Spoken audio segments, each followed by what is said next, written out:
Olá, pessoal. Vamos continuar a leitura e o estudo desse livro, O Cordeiro e Seus Inimigos, de Ruben Shelley, publicado pela editora Vida Cristã. É uma análise aí do livro de Apocalipse, um comentário.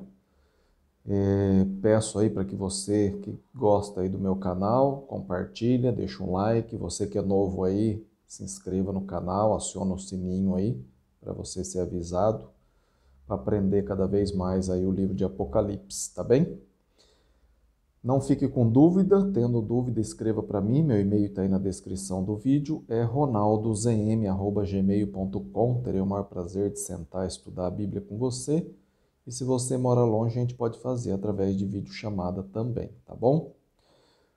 Se você não viu os anteriores aí, os vídeos anteriores, né, que fala aí do Apocalipse, peço para que você veja depois aí na minha playlist, analisando o Apocalipse, para você não ficar com dúvida e aprender cada vez mais a Bíblia, tá bom? E peço também para que você veja aí a minha playlist toda, tem quase 30 livros aí lido na íntegra, tá bom? Para você crescer espiritualmente aí, tem diversos assuntos bíblicos aí tratado lá, tá bom? Então vamos começar.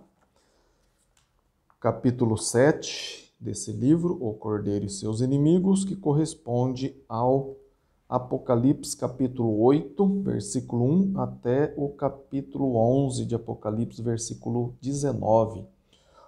O soar das 7 trombetas. E diz o seguinte: entre a abertura do sexto e o sétimo selo, houve uma pausa para que a igreja fiel fosse selada contra os perigos que acompanhariam a ira divina a ser lançada sobre Roma. Este interlúdio foi relatado no capítulo 7 de Apocalipse, tendo sido o tópico do capítulo anterior deste volume. Agora, terminado o interlúdio, e tendo a igreja sido assegurada do cuidado de Deus em meio à crise que se aproxima, é tempo de voltar à sequência dos selos que o Cordeiro vem abrindo em nosso drama. Especificamente, é tempo de abrir o sétimo e último selo. Em nosso estudo dos capítulos 8 a 11 de Apocalipse, veremos que a abertura do sétimo selo revela 7 anjos que fazem soar 7 trombetas. Essas trombetas simbolizam o juízo parcial contra o império perverso. Deste estágio, os julgamentos são parciais, a fim de dar a Roma oportunidade para arrependimento e salvação. A perspectiva da ira divina é temperada com a esperança da misericórdia. Como aconteceu com a abertura dos 7 selos, observemos um interlúdio entre o soar da sexta e da sétima trombeta. Sua natureza e propósito serão explicados oportunamente. Deixa eu beber uma aguinha.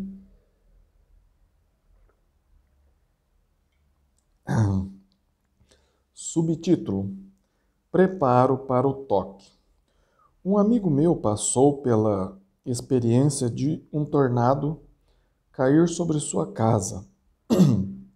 Descreveu-me o silêncio sinistro que precedeu sua chegada.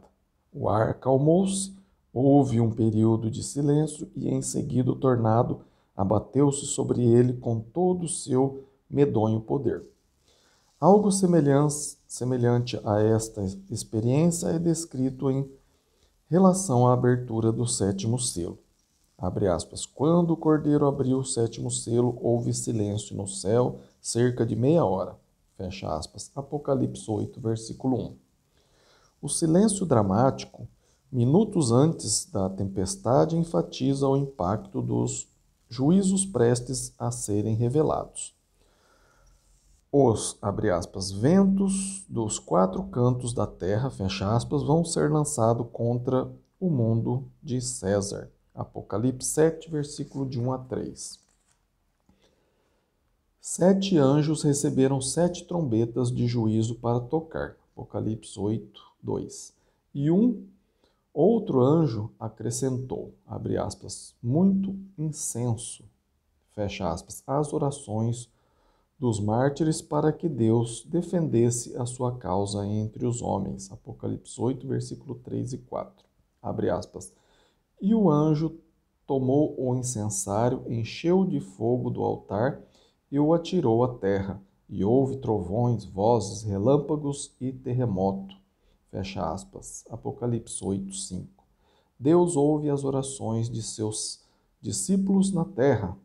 Aliás, é uma pergunta. Deus ouve as orações de seus discípulos na terra? Ele age em resposta às suas súplicas? Esta cena mostra que tais perguntas devem ser respondidas afirmativamente. Os anjos estão agora preparados para fazer soar suas trombetas de juízo. Apocalipse 8, 6. O céu está pronto para mover-se contra os inimigos da igreja. Deve ser novamente observado que a ação é restrita e impelida pelo desejo de que Roma se arrependa e não que seja destruída. Essas trombetas não anunciam julgamentos finais, pois apenas uma terça parte é afetada por cada uma delas. Subtítulo: O soar das 6 trombetas. As 4 primeiras trombetas afetam o ambiente. A primeira, em Apocalipse 8, 7, envia saraiva, fogo e sangue sobre a terra, a fim de queimar 1/3 de sua vegetação. A segunda, Apocalipse 8, de 8 a 9, prejudicou uma terça parte do mar, as criaturas que nele se moviam e os navios que nele navegavam. A terceira, de Apocalipse 8, 10 e 11, afetou as águas da terra, tornando-as amargas. E a quarta, Apocalipse 8, 12, fez com que a terça parte dos corpos celestiais descesse de iluminar a terra. Aliás, deixasse de iluminar a terra. A cena em questão não devia ser lida, segundo adverte Mores, como se fosse prosa científica. Interpretar literalmente a literatura apocalíptica é um disparate. Essas 4 primeiras trombetas representam o fato do pecado da humanidade afetar o próprio planeta, conforme você pode ver também em Romanos capítulo 8, versículo 20. E que parte do juízo de Deus contra Roma envolveria catástrofes na natureza, tais como falta de colheitas, perda do comércio marítimo, etc. Por pior que fosse o soar dessas 4 trombetas, ficamos sabendo imediatamente que maiores calamidades ainda estão por vir. Abre aspas. Então vi e ouvi uma águia que, voando pelo meio do céu, dizia em grande voz: Ai, ai, ai dos que moram na terra, por causa das restantes vozes da trombeta dos 3 anjos que ainda têm de tocar. Fecha aspas. Apocalipse 8, 13. As 3 últimas trombetas são piores do que as 4 primeiras, pois não afetam só o ambiente do homem, mas também diretamente os perversos. O soar da 5ª trombeta, Apocalipse 9, versículo de 1 a 12, revela uma das cenas mais misteriosas e amedrontadoras de todo o livro. Quando o 5º anjo soprou sua trombeta, uma estrela, que é um mensageiro, conforme Apocalipse 1, 20, veio do céu para a terra, abre aspas, e foi-lhe dada a chave do peço do abismo, estranho. O abismo, em grego abissos, é a habitação do demônio. Veja também Lucas 8:31.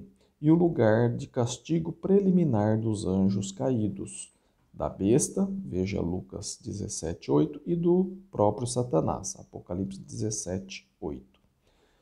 Quando o mensageiro abriu esse abismo terrível, a atmosfera achava-se coberta de fumaça que saía do mesmo.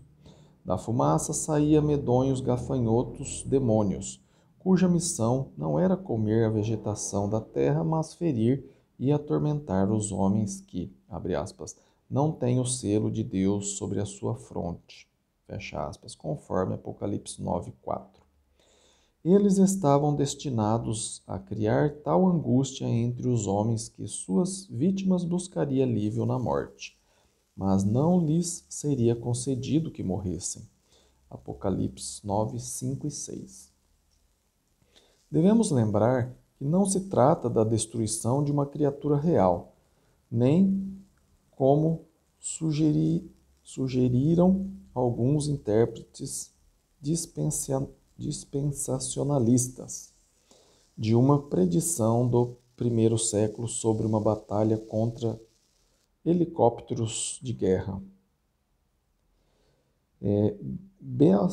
Beasley Murray chama isso de fantasia controlada, fornecendo uma descrição altamente imaginativa do juízo divino contra Roma.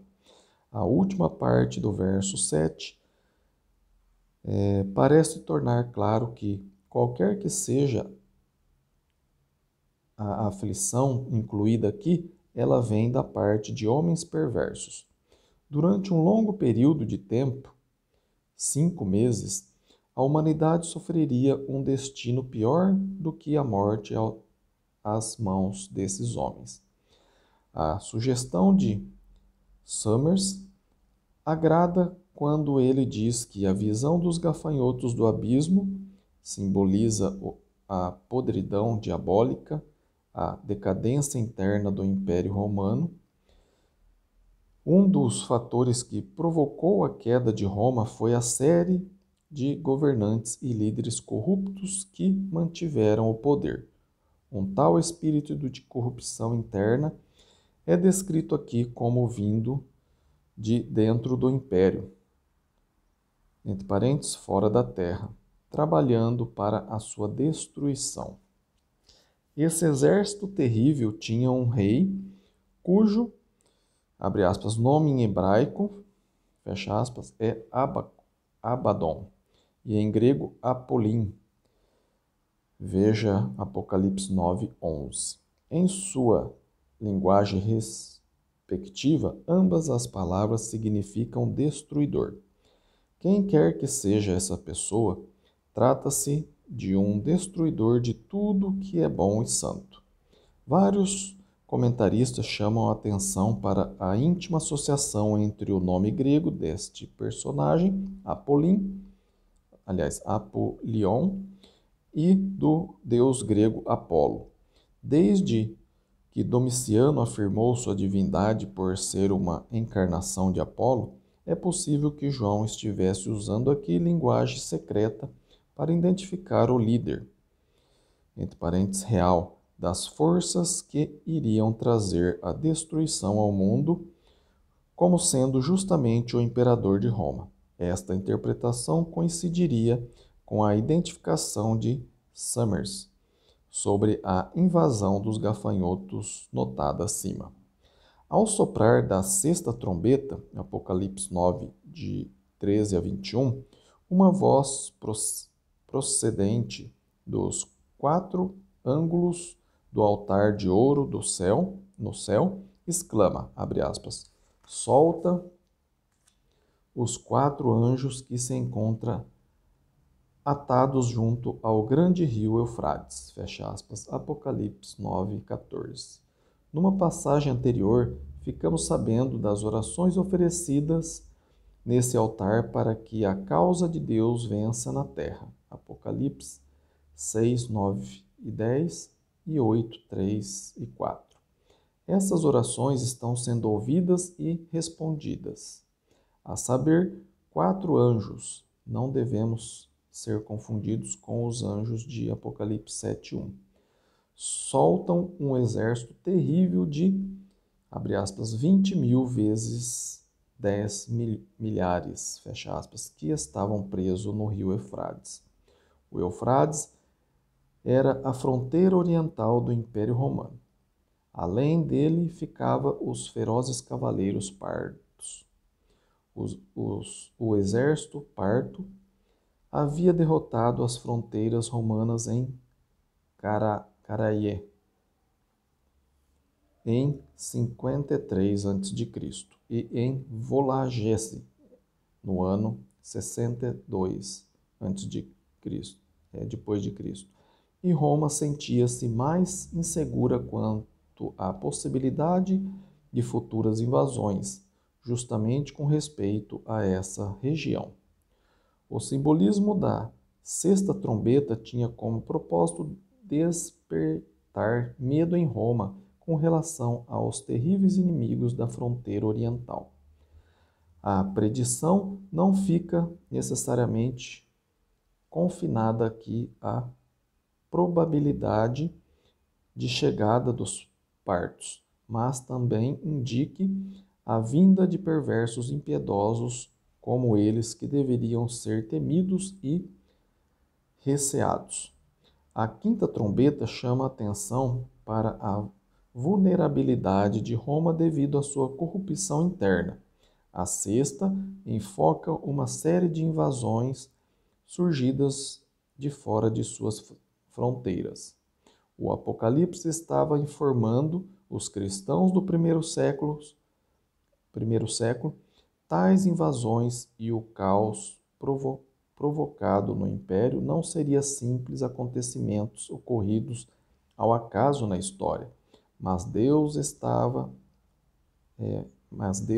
estaria por detrás dos mesmos, utilizando-os para castigar e destruir o perverso império. Os cavalos montados pelos inimigos de Roma nessa visão sopram, abre aspas, 3 flagelos, fecha aspas, fogo, fumaça e enxofre, matando 1/3 dos homens. Apocalipse 9, 17 e 18. Será que existe cavalos com cabeça de leão, cujas caudas sejam como serpentes com cabeça para morder e ferir a humanidade? Claro que não. Trata-se de literatura apocalíptica e o autor tem uma grande latitude a seu dispor, a fim de criar imagens e pintar quadros fantásticos que transmitam uma impressão geral. Esta impressão geral criada aqui representa claramente a ruína indescritível e inconcebível que cairia sobre Roma com a invasão de suas fronteiras por inimigos implacáveis. Mesmo em sua ira ardente, Deus mostra, porém, a sua misericórdia através desta cena espantosa. A destruição fica limitada a 1/3 da humanidade, na esperança de que os outros 2/3 se arrependam de suas obras más. Abre aspas. Os outros homens, aqueles que não foram mortos por esses flagelos, não se arrependeram das obras das suas mãos, deixando de adorar os demônios e os ídolos de ouro, de prata, de cobre, de pedra e de pau, que nem pode ver, nem ouvir, nem andar, nem ainda se arrependeram dos seus assassínios, nem das suas feitiçarias, nem de sua prostituição, nem dos seus furtos. Fecha aspas. Apocalipse 9, versículo 20 e 21. O pecado principal do império era a idolatria. O povo de Roma estava adorando o imperador em lugar de do Deus verdadeiro. E como a imoralidade anda sempre ao lado da idolatria, eles eram dados a assassinatos, feitiçarias, fornicações e roubos. O soar da sexta trombeta revela que Roma já avançara muito para poder salvar-se. O pecado gera pecado e o coração dos perversos tornou-se de tal forma endurecido que não podiam mais arrepender-se. Nada mais resta senão enviar o último flagelo sobre o reino perverso da besta. Antes de soar a última trombeta, conforme Apocalipse 11:15, há um intervalo comparável ao mencionado entre o sexto e o sétimo selo. Nesse intervalo, Deus mostrará a João e à igreja que sofre na terra qual seria a sua missão durante o período em que Roma estivesse sentido o pleno impacto da ira divina pela sua pecaminosidade. Esta missão é explicada através de duas visões. O episódio do livrinho, Apocalipse 10, versículo 1 e 11, de 1 a 11, e a das duas testemunhas, Apocalipse 11, versículo de 1 a 14. Tomar uma água.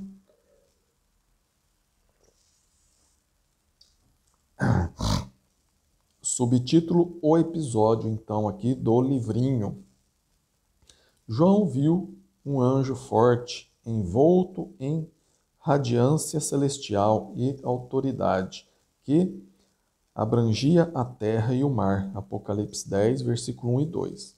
Quando o anjo abriu a boca, ele, abre aspas, brandou em grande voz como ruge um leão, fecha aspas. Apocalipse 10, versículo 3.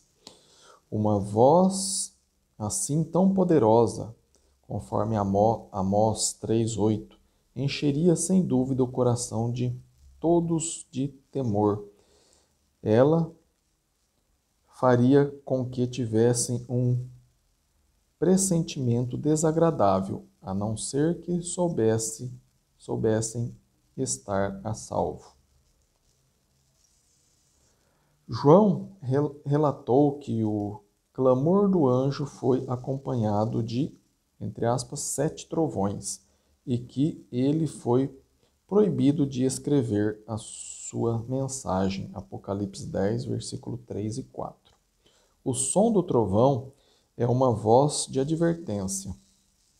Ele dá um aviso antecipado da chegada de uma tempestade e adverte as pessoas para que se preparem para a mesma. A recusa do céu em permitir que João escrevesse a mensagem dos 7 trovões foi simplesmente para destacar a ideia de que Deus já concedera ampla oportunidade de arrependimento e não podia ser, então, considerado injusto por descarregar a sua ira nesse ponto. Não haveria mais sons de trovão, nem mais advertência para Roma.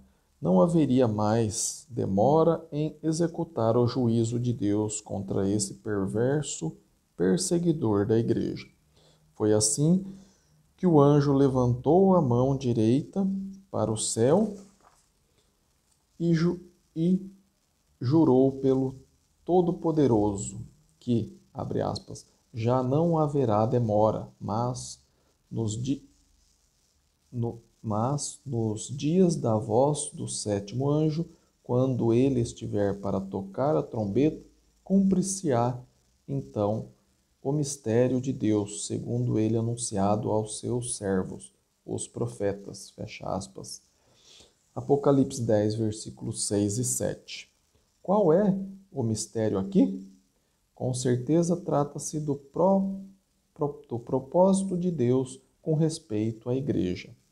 Deus planejou a igreja e a salvação dos homens nela desde a eternidade. Abre aspas, seus servos, os profetas, fecha aspas, haviam falado incessantemente desse propósito divino, conforme 1 Pedro 1, versículo 10 a 12.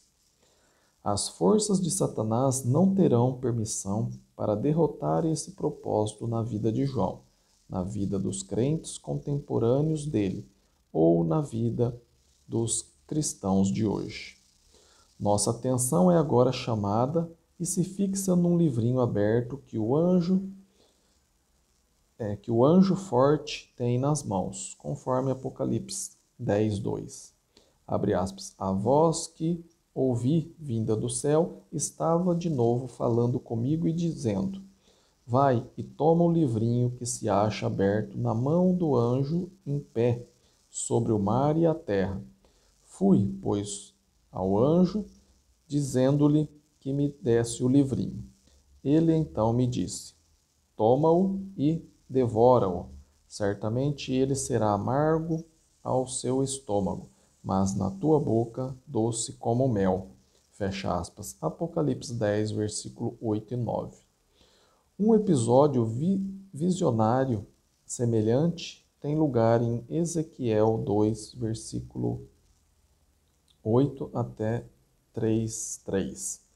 O rolo do livro de Ezequiel era doce como mel em sua boca, embora estivesse palavras de lamentações, suspiros e ais. A experiência de João veio a ser do mesmo tipo.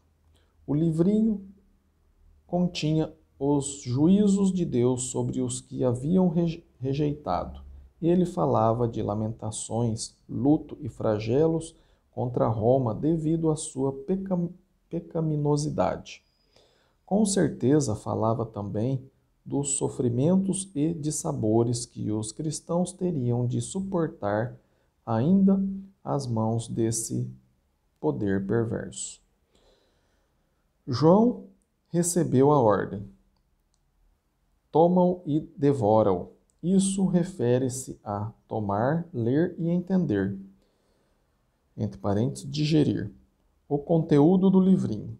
Ele era doce na boca, por tratar-se de uma experiência em que estava recebendo a revelação divina, mas ficou amargo em seu estômago em vista dos flagelos e prognósticos contidos no mesmo serem de molde e entristecer qualquer um que acreditasse na sua mensagem.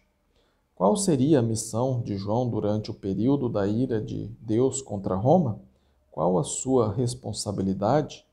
Abre aspas. Então me disseram: é necessário que ainda profetizes a respeito de muitos povos, nações, línguas e reis. Fecha aspas. Apocalipse 10, 11. A mensagem recebida por João era urgente e todos os homens precisavam ouvi-la.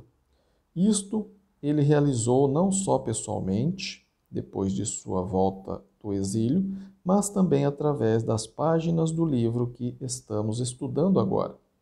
Depois de esclarecer a tarefa de João durante a crise que se aproxima, o drama prossegue, explicando o papel da igreja como um todo durante a destruição de Roma e o caos que se seguiria a esse evento.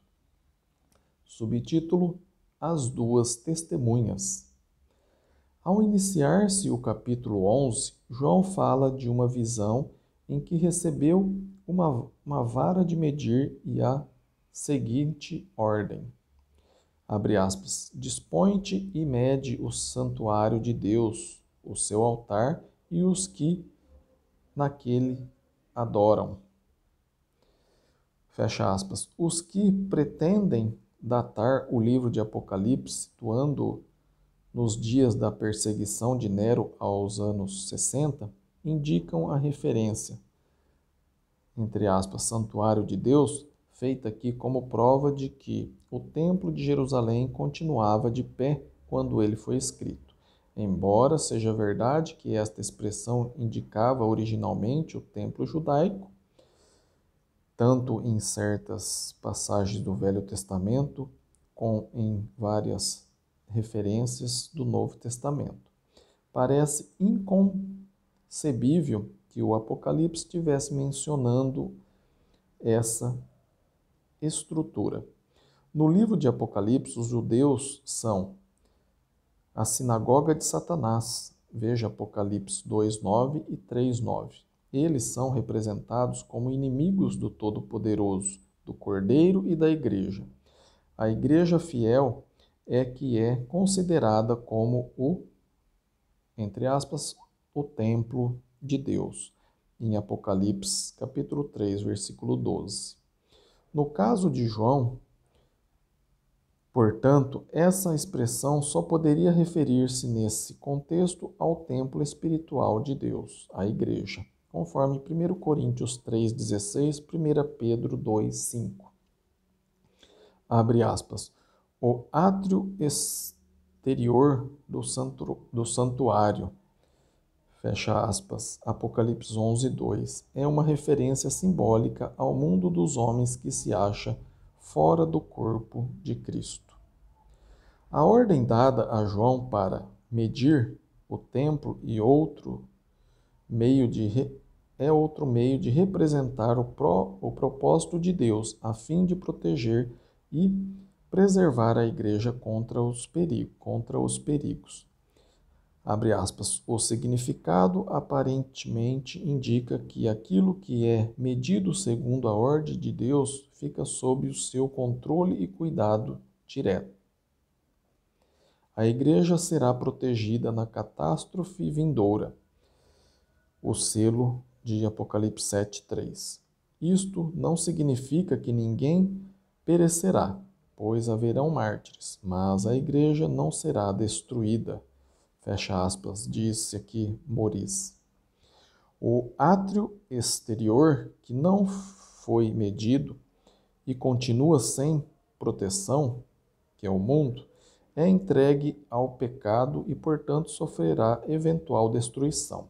Todavia, haverá um tempo em que será permitido que os habitantes desse átrio exterior cometam abusos contra a igreja, contanto que não a destrua.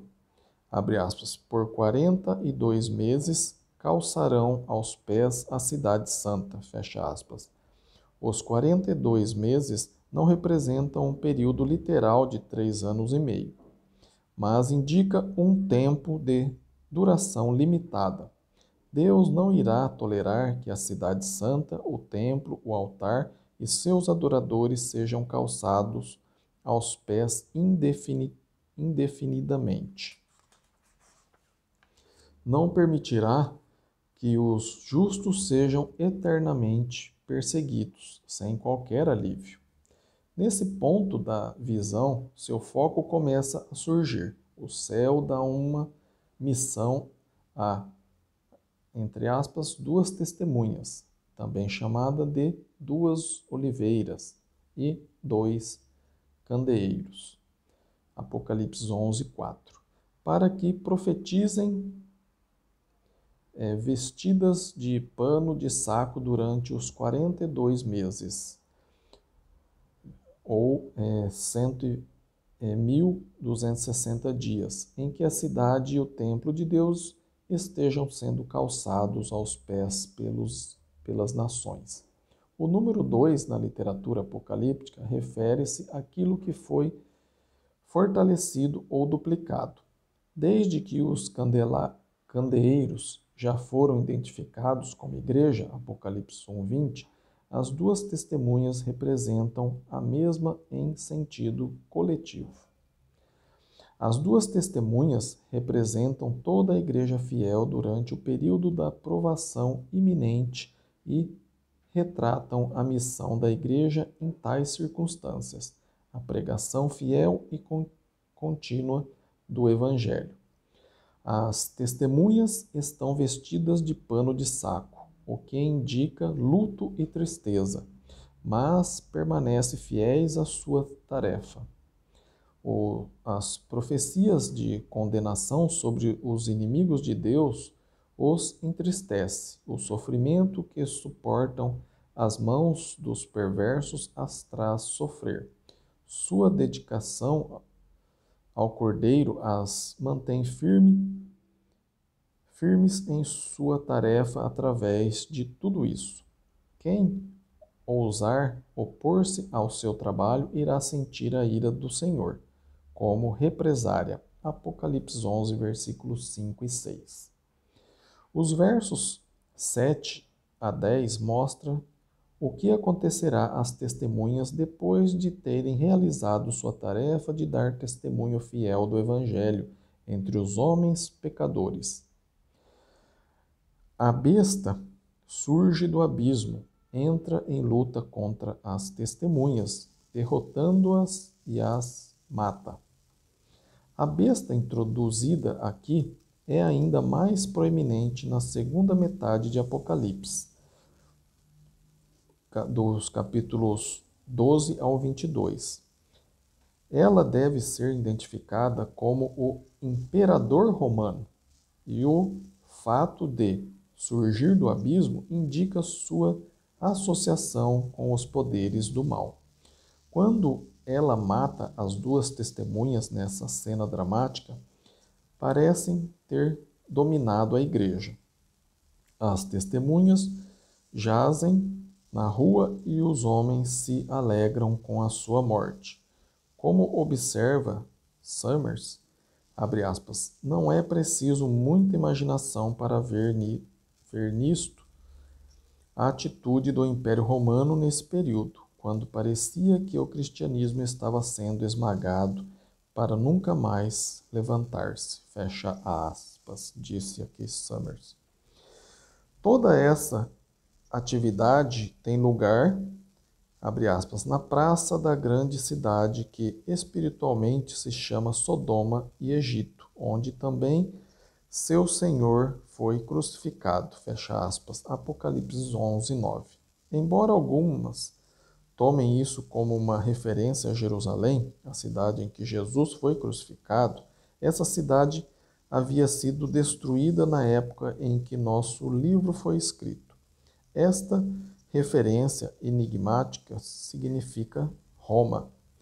Afinal de contas, Jesus tem sido crucificado em mais lugares do que apenas na Jerusalém terrena. Segundo Hebreus 6,6, os homens, abre aspas, estão de novo crucificando para si mesmo o Filho de Deus, fecha aspas, toda vez que se entregam ao pecado e endurecem seus corações contra a justiça, o ponto de não poderem mais arrepender-se e afastar-se do seu pecado.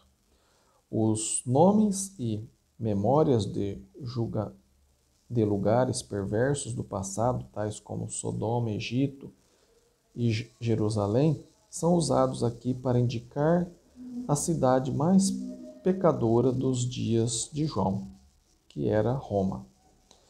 Como o império tinha sido atormentado pela pregação fiel do Evangelho por parte das duas testemunhas, seus habitantes perversos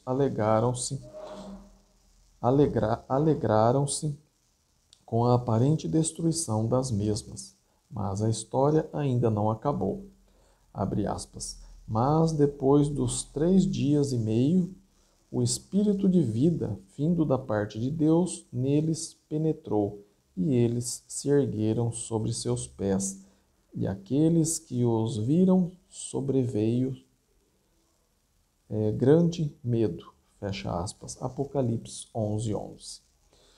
Quando parecia que Roma tinha derrotado a igreja, ela iria erguer-se das cinzas da perseguição. Este tipo de quase extinção e consequente volta brilhante à vida ocorreu mais de uma vez na história da igreja. Quando Roma caiu, a igreja sobreviveu e até os inimigos da igreja teriam medo ao reconhecerem que o poder divino estava por detrás de tal reavivamento. A subida das duas testemunhas aos céus simboliza a exaltação dos mártires que morreram durante a época da grande perseguição da igreja por parte de Roma. Isto terá seu cumprimento completo e final, naturalmente, quando os discípulos forem arrebatados para estar com o Senhor por ocasião da volta deste. Veja 1 Tessalonicenses 4:17. Abre aspas. Mas, enquanto isso, essa exaltação foi antecipada à vista do mundo pelo tributo pago às vítimas de uma perseguição, algumas vezes poucos anos depois de sua desonra e morte. Fecha aspas, disse Sweat. Com o final do segundo ai, a sexta trombeta, chegou a hora de soar a sétima e última trombeta, o terceiro ai. Subtítulo: O toque da sétima trombeta. Abre aspas. O sétimo anjo tomou a trombeta e houve no céu grande voz dizendo: O reino do mundo se tornou de nosso Senhor e do seu Cristo, e ele reinará pelos séculos dos séculos. E os 24 anciãos que se encontravam sentados nos seus tronos diante de Deus prostraram-se sobre os seus rostos e adoraram a Deus, dizendo, abre aspas, graças te damos, Senhor Deus, Todo-Poderoso, que és e que eras, porque assumiste o teu grande poder e passaste a reinar. Na verdade, as nações se enfureceram, chegou, porém, a tua ira e o tempo determinado para serem julgados os mortos, para se dar o galardão aos teus servos, os profetas, aos santos, que é os discípulos, e aos que temem o teu nome, assim aos pequenos como aos grandes, e para destruíres os que destrói a terra. Abrir-se então o santuário de Deus que se acha no céu, e foi vista a arca da aliança no santuário, e sobrevieram relâmpagos, vozes, trovões, terremoto e grande saraivada. Fecha aspas. Apocalipse 11, versículo de 15 a 19. Como já foi dito, existem 3 séries de 7 no Apocalipse: 7 selos, 7 trombetas e 7 taças. No caso dos 2 primeiros, o 7º na série revela o total de séries que se seguem. Por exemplo, a abertura do 7º selo introduz a visão das 7 trombetas. E agora, o toque da 7ª trombeta dá início à série final de visões em que as 7 taças da ira de Deus são o foco central. As cenas que têm início com o capítulo 12 se concentram no próprio Satanás e o fracasso de todo o seu plano contra o povo de Deus. A série final, de visões que começa nesse ponto, demonstra que Satanás e todos os seus aliados, o Império Romano e seus imperadores perversos, não dominam o mundo, mas sim Deus e o seu Cristo. De fato, as vozes do céu proclamam, abre aspas, o reino deste mundo deve tornar-se o reino de nosso Senhor e de seu Cristo, e ele reinará para sempre e sempre. Fecha aspas. Jesus Cristo foi exaltado para reinar sobre o seu povo no primeiro Pentecoste depois de sua ressurreição dos mortos, em Apocalipse 2, versículo 34 a 36. Ele continuará a reinar sobre o reino de Deus até a sua segunda vinda e a destruição da morte que ocorrerá nessa ocasião. Veja 1 Coríntios 15, 24 a 28. Nota: em 1 Coríntios 15, 28, Paulo declara nitidamente que o domínio de Jesus sobre o reino terminará na sua segunda vinda, quando vai entregar o reino ao Pai.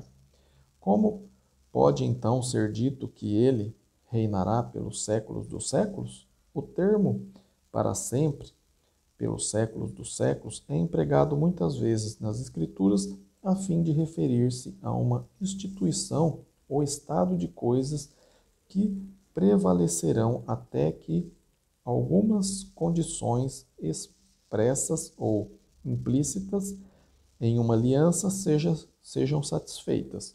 Por exemplo, Êxodo 12:14 diz que a Páscoa deve ser observada para sempre, estatuto perpétuo.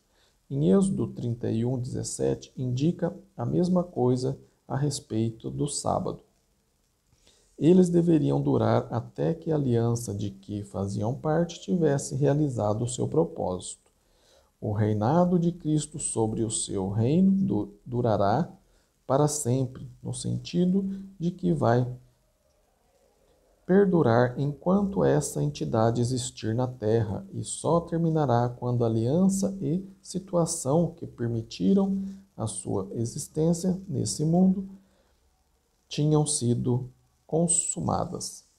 Outra possibilidade sobre este ponto é a sugerida por Morses.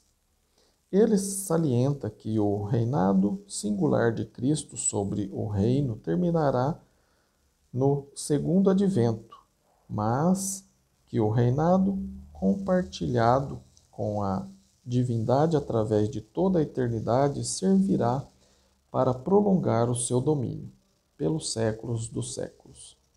O verso 18 indica o tema a ser desenvolvido na série seguinte da visão, recompensa dos santos fiéis, dos discípulos fiéis, e a destruição de Roma. Embora a linguagem se assemelhe admitidamente a uma referência ao fim dos tempos, o fluxo de atividades no livro não nos levou ainda a esse período. São muitos os incidentes que devem ocorrer ainda na Terra, relatados nos capítulos 12 a 20. As recompensas e castigos tratados aqui não são, portanto, aquele do juízo final, mas do juízo contínuo de Deus na história para reivindicar os que são seus e derrotar o propósito dos seus inimigos. Mas o tema da recompensa dos discípulos e castigos dos perversos já não foi tratados antes no livro? Por que uma nova série de visões sobre o mesmo tema? Esta verdade fundamental já foi realmente revelada, mas a sua ênfase está nas implicações da mesma com relação à igreja. Deus estava com o seu povo, dando-lhe vitória e protegendo-o contra os inimigos. Este encorajamento dos discípulos foi a mensagem dominante. A história será agora contada novamente com uma ênfase diversa. Não vai falar de ajuda aos cristãos que sofrem, mas de castigo e desolação para os que os perseguem. Conclusão. Um ponto importante de transição é alcançado no final do capítulo 11 de Apocalipse.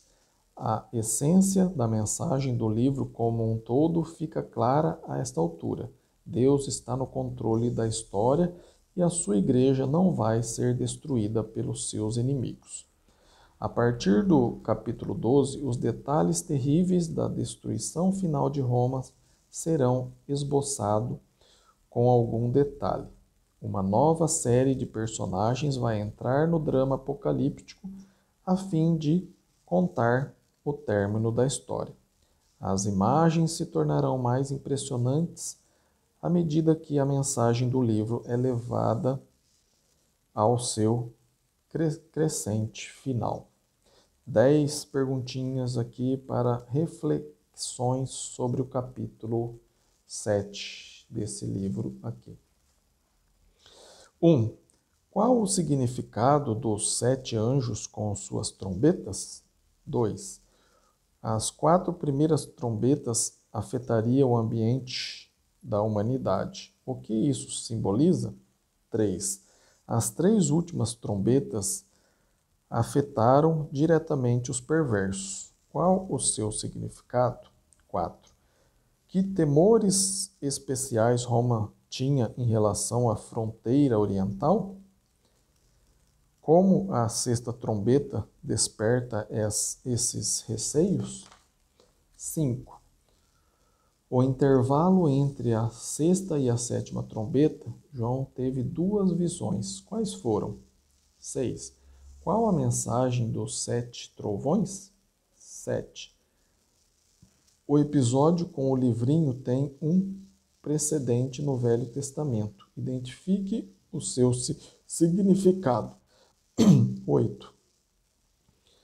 Por que João recebeu ordem para medir, entre aspas, o santuário de Deus, o seu altar e os que naquele adoram?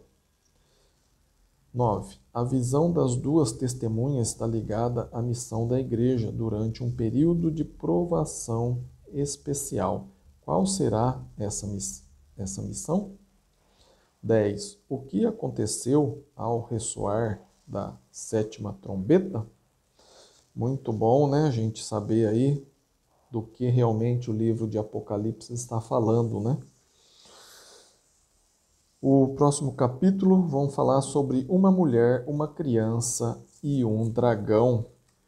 Já peço para você aí deixar o sininho aí acionado para ser avisado quando eu for ler o próximo capítulo, que vai ser também muito interessante, não é?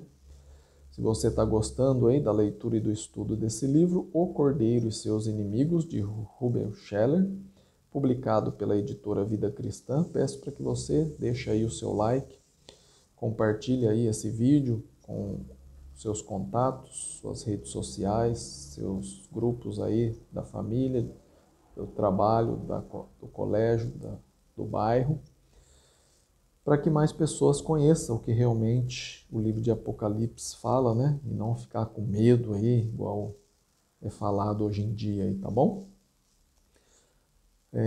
Se ficou alguma dúvida do que eu li aqui hoje, peço para que você escreva para mim. Meu e-mail está aí na descrição do vídeo, é ronaldozm@gmail.com. Terei o maior prazer de sentar e estudar a Bíblia com você.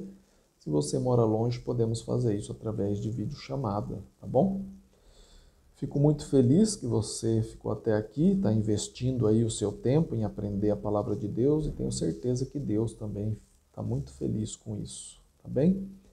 Muito obrigado, fiquem com Deus, que Deus te abençoe e até o próximo vídeo. Amém?